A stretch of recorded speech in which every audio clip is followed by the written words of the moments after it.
Lahat po ng mga nagagalit po sa amin dahil po matagal na po daw ipinapaabot ng ating kaibigan na si Tatay Digong ay makakalaya na. Ito po yung mapapakinggan po ninyo sa ating mga kaibigan. Kaibigan, marami pong nagagalit po sa atin dahil po sinabi matagal na po daw bakit po si Tatay Digong nandyan pa sa Haguey. Kaya oo nga, gusto kong masagot po nyo bakit ay hindi pa nakakauwi po sa Pilipinas.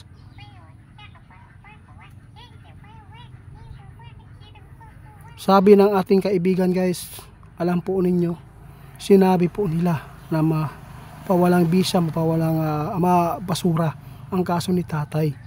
Ngunit hindi man nangyari ngayon. Sinabi po nila sa tamang panahon. Alam po natin guys, alam po natin na mayroon pong pag-asa pa na makakauwi si tatay. Huwag po kayong mainip. Hintayin po ninyo ang tamang oras. Kasi po ito po ang nakita ng ating kaibigan. Pakinggan niyo mabuti.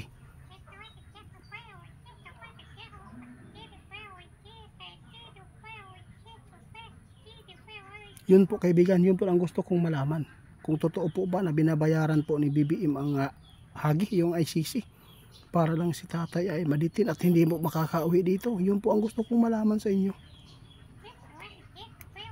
Okay lang po, okay lang guys. Hindi po niya pwedeng sagutin niya na.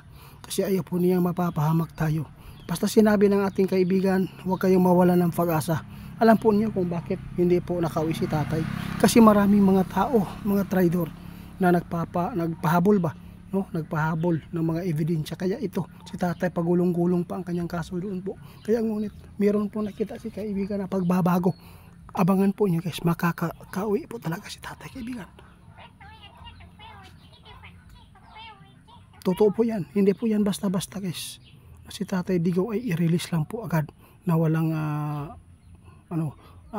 kapaguran. Kung ganang kasayon ba, no, hindi po yan basta-basta. Kasi ayaw po daw nilang mapapahiya din.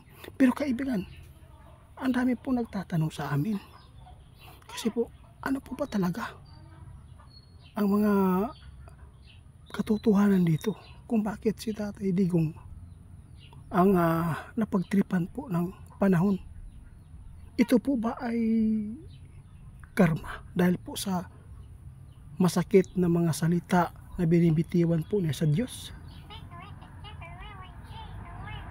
Nako.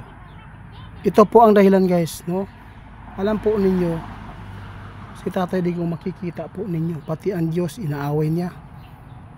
Hindi maganda yung pananalita niya. Parang alam po natin na nakita po niya at hindi po maganda ang kanyang nasa bibig po niya kapag ito ay nagsasalita minsan.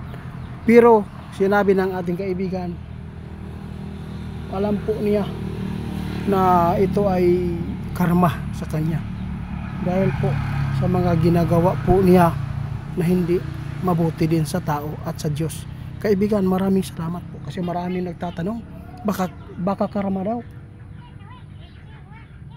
Sa totoo lang guys, ang nangyari kay tatay guys, kung bakit po pinapahirapan po siya ngayon doon, isang karma. Ito po yung sabi ng ating kaibigan. Kahit po masasaktan po ang DDS po sa atin sa binanggit po nating karma, yun po ang nakatadhana din sa kanya na ito ay parusahan ng Diyos, na ito po ang pagdaanan po niya dahil po sa kanyang mga nagawang kasalanan po dito sa mundo. Kaibigan, salamat po sa inyong sagot dahil po marami po mga tao nagtatanong sa atin na itatanong ko daw sa inyo kung bakit po daw nangyari. Kasi maraming nagsasabi baka po ito daw po ay karma dahil po sa mga binitawan po niya, no, na salita tungkol po laban po kay Lord, sabi po nila.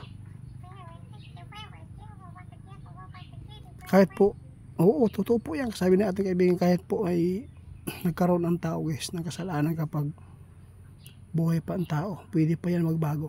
Yun po, may chance pa tayo na mapunta tayo sa langit.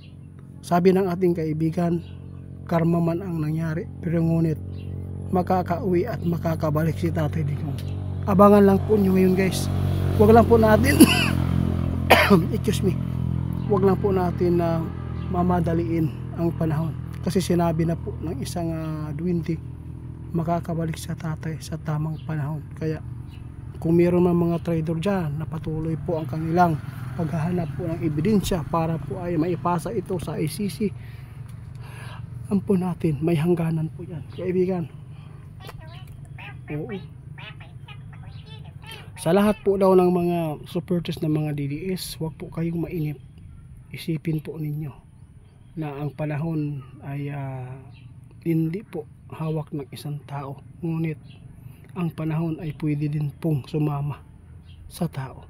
At alam po natin na makakabalik si tatay. Wala po tayo, hindi lang po tayo gumawa ng mga kasamaan, no, na hakbang para po ay ikakapahamak ng mga Duterte ngayon. Kasi wala tayong pag-asa ngayon na nakikita na mayroon pong mamumuno sa atin na makakatulong sa sambayan ng Pilipinas, lalo na sa krimen na nagaganap po ngayon. Kaya tandaan po natin, walang iba pong mga tao na nakaupo na mayroon pong magandang nagawa na naging maayos ang ating kapaligiran, palibot natin, no?